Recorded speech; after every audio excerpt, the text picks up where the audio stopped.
Cool. I ain't said nothing. Just ready to go to Cleveland. That's all. I'm tired. All right, we'll start down front. Joe.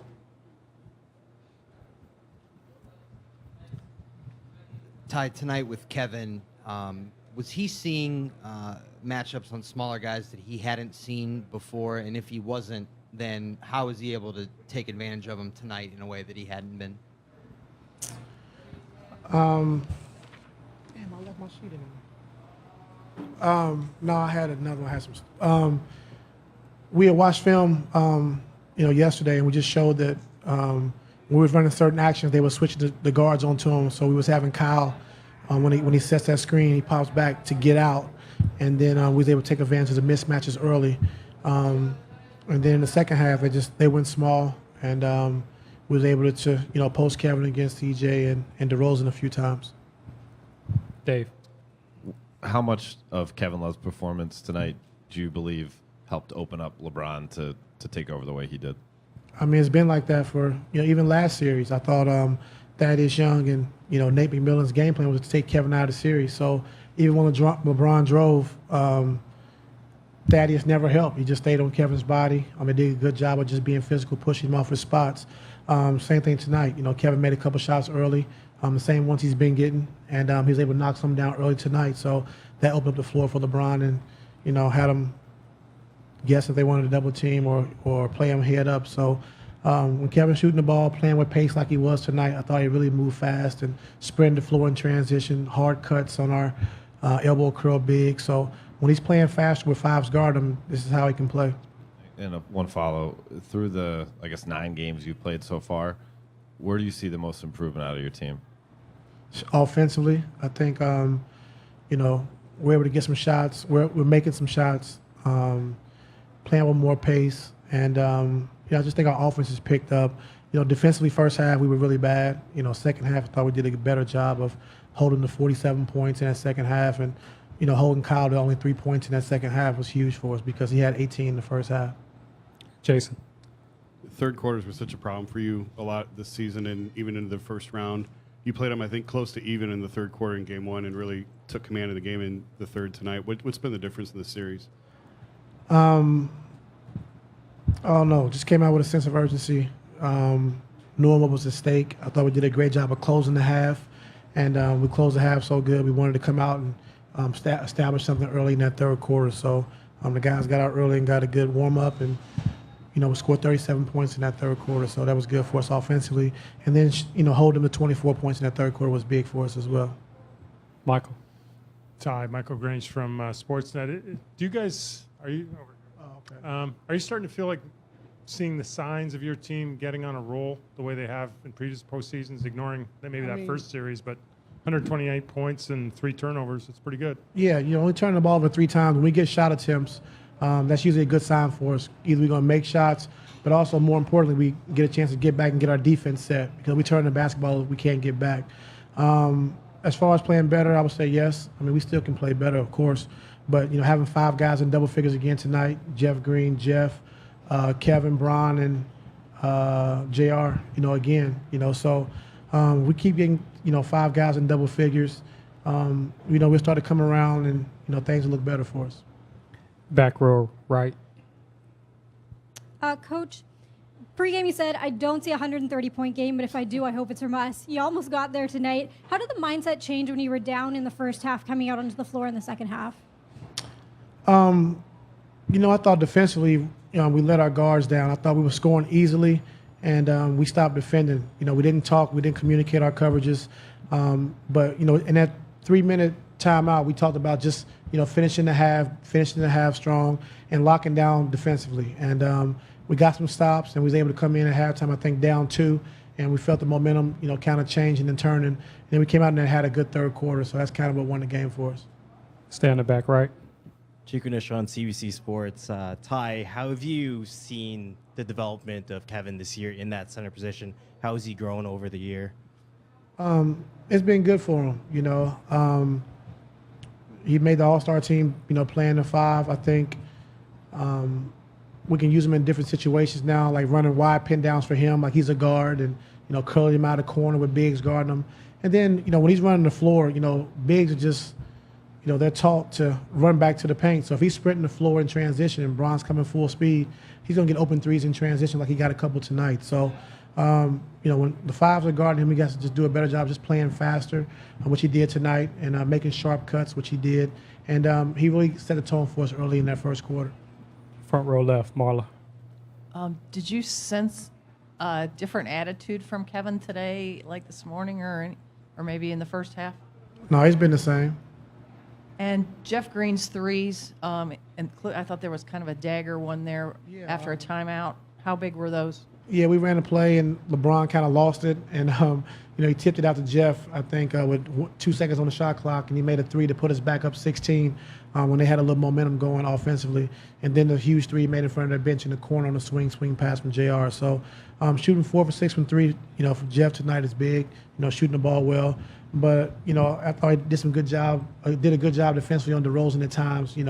Of course he's going to be able to score, but, just making it tough for him. Is it down front, Steve? Steve Ashburn, NBA.com. Now, LeBron had a run of outrageous buckets there for a while, and there hasn't been much talk about it here. I'm just wondering, have you seen things like that so often that you get a little bit numb to it all? I mean, yeah, we took him down to the post, and he was able to make some tough turnaround jump shots. I think he got it going, and he was feeling it.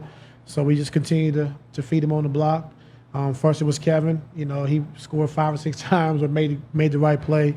And then we kind of featured Brown on the block, opposed to him. So he made some tough turnaround jump shots. But when he's in the rhythm, he's in that groove, you see it very often. Marla. On that same subject, when he hits those shots at the buzzer, does that demoralize an opponent? I don't know. You have to ask them. Go to our last one down front, Dave. Ty, you guys have won 3 games in a row now after that really tough loss in Indiana in Game 6. What gave you confidence in that moment after that Game 6 that there was still more postseason left for you guys to be played? I just think, just playing all year to have home court advantage. I think, going home for Game 7, the queue was rocking, the fans were great. And, when you play a Game 7 on your home floor and you have the best player in the world, you like your chances. And, the fans were great.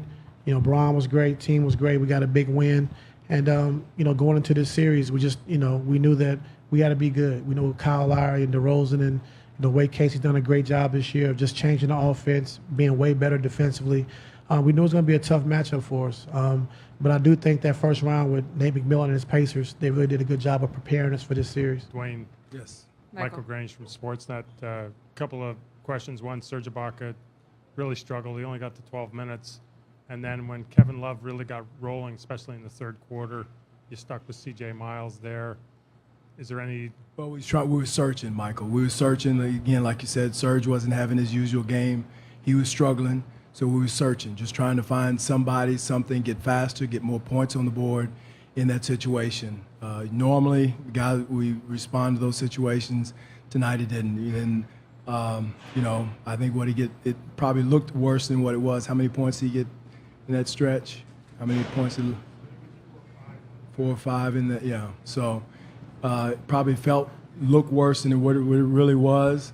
But we were searching for offense, searching for spacing, searching for a lot of things at that time. So, again, Serge hasn't been himself. I don't know what it is, but I think they went on, an 18-5 run to start the third. And at that time, we were just trying to make changes to mix it up. Front and to your right, Coach. Hey, Coach. Ryan McNeil, Alex Unfiltered.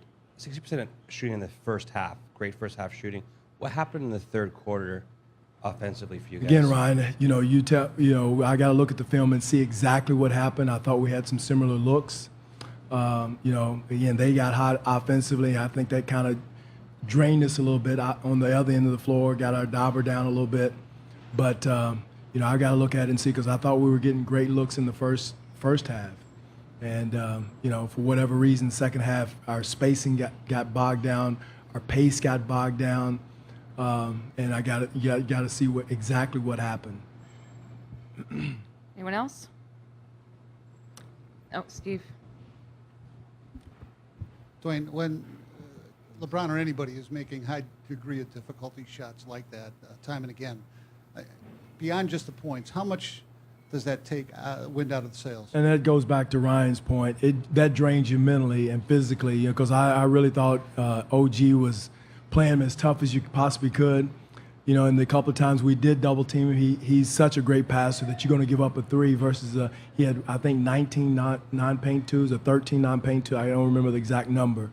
But he was making them. And, so you got to decide at that time what you're going to live with. And hats off to him. But, again, I thought the second half was much to do with our offense bogging down and us not keeping the pace going as much as anything. And, again, he was having one of those nights.